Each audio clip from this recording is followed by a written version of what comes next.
Salve Maria, caríssimos irmãos, caríssimos amigos, é com muita alegria que estamos uma vez mais reunidos para podermos meditar no Evangelho Dominical, neste que é o Domingo de Ramos, na Paixão do Senhor. Eu sou o Padre Jorge Filipe, como todos sabem, tenho sempre a imensíssima alegria de estar convosco e de podermos em conjunto meditar e contemplar a liturgia que a Santa Igreja sempre nos oferece. Bom, então, neste domingo, Domingo de Ramos, um pórtico da Semana Santa, um dos domingos mais importantes de todo o ano, como nós sabemos, temos uma liturgia riquíssima, porque ela é composta de não só duas leituras, como todas as missas, mas tem dois evangelhos. Dois evangelhos porque antes da missa, como nós sabemos, há sempre a bênção dos ramos e a procissão. E então, este domingo que contempla ao mesmo tempo a Paixão do Senhor, porque nós na missa lemos o Evangelho da Paixão, contempla também a entrada triunfal de Nosso Senhor em Jerusalém.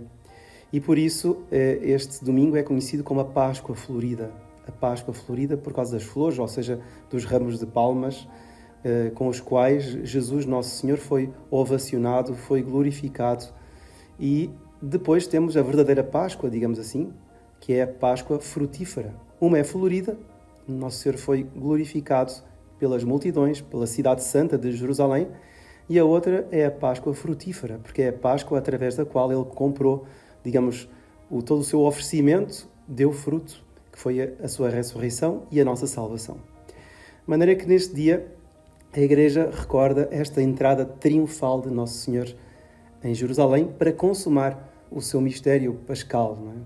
E por isso é, de facto, um Evangelho que nos mostra de uma forma muito assim, clara o quanto as glórias do mundo passam. Vejam só, Nosso Senhor quis entrar. Aliás, o Evangelho que é lido no início da cerimónia, ou seja, para iniciar a procissão, é o Evangelho em que Nosso Senhor entra na cidade santa de Jerusalém, cumprindo a profecia de Zacarias, do profeta Zacarias. Entra montado num burrinho e aclamado pela multidão. Hosana, bendito que vem em nome do Senhor. Bendito o reino que vem, o reino do nosso pai David. Hosana nas alturas. Então o Nosso Senhor entra na cidade e as multidões que tinham sido curadas de tantas doenças, de tantos problemas, tanta gente ali que, enfim, devia a Nosso Senhor curas e tinha ouvido, enfim, aquelas proclamações que Nosso Senhor fazia no templo, nas ruas, nas praças. Tudo aquilo foi, digamos, um culminar, né, naquele dia de Ramos, em que Nosso Senhor é aclamado o Rei de Israel. Mas, como diz um ditado latino, sic transit gloria mundi, assim passa a glória do mundo. E assim como Nosso Senhor foi glorificado num domingo, em menos de uma semana, e é isso que a Igreja hoje contempla, em menos de uma semana ele foi traído, foi atraiçoado, foi preso, foi torturado, não é? Foi entregue até à morte e foi preferido um bandido chamado Barrabás ao Salvador. O Salvador foi mandado ser crucificado e o bandido foi libertado. Uma coisa misteriosa. Então, mas como é que é possível que num domingo estão a aclamar o Divino Mestre e na sexta-feira seguinte ele está a ser crucificado no alto de uma cruz como se fosse um criminoso? Então, este é o Domingo de Ramos. E com este Domingo de Ramos nós vemos o quanto passa a glória do mundo. Sic transit gloria mundi. Passa como fechar um esfregar de olhos. E é um domingo em que a Igreja contempla, então, esta luz, né? Esta glória que Nosso Senhor recebeu naquele dia em que entra na Cidade Santa, mas ao mesmo tempo, e quando nós entramos na missa e começamos a contemplar as leituras da missa, nós ao mesmo tempo contemplamos as dores, as tristezas da própria Semana Santa. E por isto este é o pórtico da Semana Santa. Então é muito bonito ver como, além da glória que Nosso Senhor recebe, a glória do mundo, a glória do povo, a glória dos seus discípulos, ao mesmo tempo a dor está como uma espécie de um espectro, como uma sombra por detrás de tudo isso. Porque não há verdadeira glória sem dor. Não há verdadeira luz sem sofrimento. Não é? E por isso, ao iniciarmos a cerimónia de hoje, com a leitura da entrada triunfal em Jerusalém, ao iniciarmos a cerimónia com a bênção dos ramos, E os cânticos, Hosanna ao Filho de David, cânticos triunfais, não é? Que relembram o que o povo cantou para Nosso Senhor. Ao mesmo tempo, nós hoje contemplamos essa traição, essa ingratidão, mas que foi algo que Nosso Senhor já previa. E por isso as próprias leituras de hoje nos tratam disso, nos tratam dessa contradição, desses dois aspectos, esse binómio de glória e de dor que transparecem tão claramente nas leituras de hoje. A primeira leitura, por exemplo, da missa do Domingo de Ramos, deste ano B, tem um dos cânticos do servo de Yahvé. É lindíssimo, ou seja, nós sabemos, no profeta Isaías tem 5 cânticos, ou seja, 5 trechos, onde ele narra alguém, descreve alguém de uma forma tão clara que nós podemos ver nesse alguém o próprio Salvador, a 800 anos de distância. Então, o texto diz hoje: eu apresentei as costas àqueles que me batiam e a face aos que me arrancavam a barba. Não desviei o meu rosto dos que me insultavam e cuspiam. Mas o Senhor Deus veio em meu auxílio e por isso não fiquei envergonhado. Tornei o meu rosto duro como pedra e sei que não ficarei desiludido. Então, isto é o final do trecho do profeta Isaías que hoje é escolhido, e nós vemos como nisto se mostra, por um lado, a humildade de Nosso Senhor, ou seja, ele se deixa, enfim, torturar e coloca-se nas mãos dos seus algozes, mas ao mesmo tempo ele vai ser morto precisamente por ele ser aquilo que ele é. Ou seja, ele não vai dizer assim: não, olhem, afinal, eu não quis dizer tal coisa em tal ocasião, olha, então vamos fazer aqui um pacto para que eu não possa ser morto. Não, o Senhor não vai fazer nada que vá contradizer-se a si mesmo. E por isso ele não nega aquilo que ele é. Ele é aqui, ele é o homem, Deus, e ele é o servo de Yahvé que vem salvar, vem sofrer, né, em prol dos homens, em prol da nossa salvação, vem sofrer pelos nossos pecados. Ele, que é o inocente, vai sofrer pelos inocentes. E foi esta verdade que provocou o ódio. E foi este ódio à verdade que levou Nosso Senhor até à morte. Então, isto é um facto, caríssimos irmãos, que nós não podemos perder de vista na leitura do Evangelho de hoje. Então, nós temos, neste domingo, este horror que é como é que se aclama tanto um homem e, ao mesmo tempo, se manda crucificar esse homem. E, ao mesmo tempo que se manda crucificar esse homem, se prefere um bandido chamado Barrabás. Nós vemos as aclamações que eram dadas pelo povo. E nós vemos as aclamações que são hoje dadas também por muito povo no mundo inteiro. É o louvor humano. São as glórias do mundo. Por exemplo, para darmos aqui algum exemplo, como muitas vezes nós, católicos, apesar de darmos louvores a Deus, estamos a dar também louvores a Barrabás. Estamos a libertar a Barrabás e a prender Jesus. Uma notícia desta semana mostrava como, por exemplo, no Haiti, uma religiosa que está há 20 anos no Haiti, dizia que no Haiti 80% da população é católica.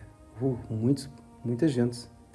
E ela dizia, mas 100% da população pratica o voodoo, ou seja, pratica a magia negra. Então como é que é possível, caríssimos irmãos? 80% de católicos e 100% de pessoas que praticam magia, ou seja, praticamente todos os católicos, ela dizia 100%, talvez assim, um grosso modo, pronto. Ou seja, há 20 anos ela já viu muita coisa. Como é que é possível que católicos vão praticar magia? Vão à bruxa, e depois a magia negra, que é uma magia das piores possíveis, das que faz mais mal. Então, este é o mundo de hoje, caríssimos irmãos. Mas nós não precisamos de ir até o Haiti para ver coisas grotescas. Mesmo às vezes dentro da igreja, pessoas de igreja. E com isto eu quero colocar-nos a todos nós, digamos, a fazer um exame de consciência. Pessoas de igreja que têm uns comentários que nos fazem ficar perplexos. Porquê? Porque olham para Nosso Senhor, e olham para a Santa Igreja e querem rebaixar a Nosso Senhor. No fundo, Nosso Senhor entra na cidade santa de Jerusalém, não é? Nosso Senhor está ali a entrar como o Rei de Israel, não é? E certamente haveria gente ali que queria tirar Nosso Senhor daquele protagonismo, vamos dizer assim. Não é? Os próprios apóstolos. E Nosso Senhor, no outro Evangelho, irá dizer: não, se este povo não me glorificar, as pedras do caminho irão glorificar-me. Elas levantar-se-ão para me glorificar. E então nós vemos como muita gente, às vezes, dentro da igreja tem uma perspectiva completamente equivocada de quem é Deus e de quem é a própria igreja. De o que é que a igreja tem, o que é que a igreja tem para oferecer. Ou seja, ela tem para oferecer a nossa salvação. E por isso é triste, como ter ouvido recentemente, uma pessoa a dizer que a igreja precisava de se consciencializar de que o seu papel é caminhar com os pobres, com aquelas chamam hoje em dia de periferias, não é? E perder o seu protagonismo. Mas espera aí, o que é que isto significa? Então, a pessoa continuava e dizia, não é ensinar de cima de um pedestal, mas é imiscuir-se com as pessoas. Como é que é possível dizer uma coisa dessas? Que a igreja tem de perder o seu protagonismo. E dizer que o seu protagonismo é andar com os outros. Ou seja, se eu andar com as pessoas que têm erro e eu vou aprender com os que têm erro, isso não é igreja. Não é? Eu tenho de aprender, não é, com a igreja o caminho do céu. Pode ser que alguns, às vezes, dentro da igreja, ensinem erradamente, como esta pessoa concretamente. Mas a igreja é o farol, é a luz do mundo. Não é? Assim como Nosso Senhor entrou na cidade santa de Jerusalém, e tendo entrado na cidade santa, Nosso Senhor, o que é que fez? Iluminou aquela gente, não é? Fez compreender aquela gente que Ele era de facto o Rei de Israel, o Salvador do mundo. Assim a igreja também. A igreja tem de iluminar. A igreja tem de aprender com as outras pessoas. Algumas coisas. A igreja aprendeu ao longo de 2000 anos. E a igreja depois formou um catecismo, e nesse catecismo estão os ensinamentos que nos levarão para o céu. Não é? Só que o problema, caríssimos irmãos, é que muitas vezes a verdade ilumina. Ilumina a nossa consciência, ilumina a nossa inteligência. Mas quando a verdade convence e a pessoa não quer ser convencida, não é? Quando a verdade é muito forte, é muito estonteante, é muito luminosa, ela às vezes torna-se repulsiva, porque a pessoa, o ser humano, pode ser que não a aceite. E começa a tentar deformar a verdade. E começa a tentar deformar a própria religião. Hoje em dia, por exemplo, para dar um outro exemplo agora, nós vemos às vezes vias sacras, agora estamos na época, claro, Semana Santa, foi a Quaresma, via sacra na qual não aparece Nosso Senhor. Dizem que agora a via sacra somos nós. Então nós é que somos os personagens da via sacra. Espera aí, a via sacra é o caminho de dor, o caminho de sofrimento que Nosso Senhor padeceu para nos salvar. E nós, olhando para a via sacra, olhando para os sacrifícios de Nosso Senhor, meditando sobre eles, tiramos partido para a nossa vida, tiramos conclusões para a nossa vida. Nos vários acontecimentos, nas quedas, no véu da Verónica, no Cireneu. Então como é que é possível tirar Nosso Senhor da via sacra? Não é? E fazer uma via sacra que é a via sacra humana, onde nós nos encaixamos. Sim, nós nos encaixamos, mas encaixamos na via de Nosso Senhor, a via de Cristo. Então, nós, caríssimos irmãos, hoje em dia vemos o quanto há muita gente que não quer aceitar esta glória de Deus. É a glória de Deus. Tá bom, mas a glória do mundo não serve para nada. É verdade, a glória do mundo não serve para nada. Mas Nosso Senhor quis mostrar a toda a gente que Ele era o Rei de Israel. A Igreja deve mostrar a toda a gente que é a dona da verdade. Porquê? Porque foi Deus que se revelou e Deus que disse, eu sou o caminho, verdade e vida, instituiu a sua religião. Instituiu a verdadeira fé. A fé, o único Redentor que nos mostrou o único caminho, a única verdade e a via para nos fazer chegar ao céu. E por isso nós hoje, caríssimos irmãos, devemos pedir muito, devemos procurar uma clave nesta Semana Santa para percebermos qual é o verdadeiro seguidor de Cristo, aquele que olha para a Igreja, quer a glória da Igreja, quer a glória do Filho de Deus, não é? Ou aquele que olha para a Igreja e diz, não, a Igreja tem de aprender com o mundo. A Igreja, nós agora é que somos o centro da via sacra. Mas espera aí, nós estamos a criar um humanismo e não um cristianismo. Nós estamos a tirar Deus do Nosso Senhor do centro das nossas vidas. Não é? Nós estamos a ser um Pilatos, estamos a lavar as mãos dizendo assim, eu estou a fazer coisas para Deus. Eu estou a fazer coisas para Deus. Eu estou a querer ensinar a Igreja ou eu estou a querer criar uma via sacra tirando Deus de dentro da via sacra e colocando o ser humano no centro da via sacra. Ela deixará de ser sacra. Vai ser uma via humana, mas eu estou a fazer algo para Deus. Uma mentira. Eu estou a lavar as mãos da minha consciência em algo que é a conspurcação da fé. Então o que é que eu devo pedir hoje, caríssimos irmãos? O que é que nós devemos pedir hoje? Não é? Para não estarmos a escolher Barrabás, para não estarmos a escolher o criminoso. Nós devemos pedir a Nosso Senhor, neste dia, para que tenhamos a verdadeira noção do que é a Igreja, a Santa Igreja. A Santa Igreja é um pilar augusto, elevadíssimo, não é? Luminoso, que nos aponta o caminho do céu. E o caminho do céu é apontado através do quê? Daquela tradição, daqueles ensinamentos, dos mandamentos, enfim, de tudo aquilo que é perene na Igreja. Não venha alguém agora inventar coisas novas, certo? Temos de ter a noção de que a Igreja, aquela Igreja que nos levará ao céu, é a Igreja dos mandamentos, é a Igreja que está no Catecismo, está tudo explicado no Catecismo. E nós então devemos pedir que essa Igreja nunca deixe de iluminar o mundo. E ainda que passe por vales tenebrosos, como o Nosso Senhor irá passar na sua paixão, sabemos que essa Igreja é imortal. Essa Igreja ressuscitará com Cristo. Apesar dos tempos difíceis que vivemos, essa Igreja terá uma glória extraordinária. E nós, se formos fiéis, nós participaremos dessa própria glória.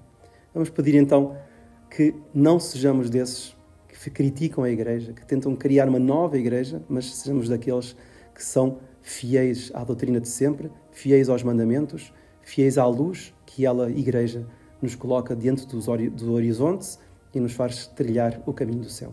Que a bênção de Deus Todo-Poderoso, Pai, Filho e Espírito Santo, desça sobre vós e permaneça para sempre. Amém.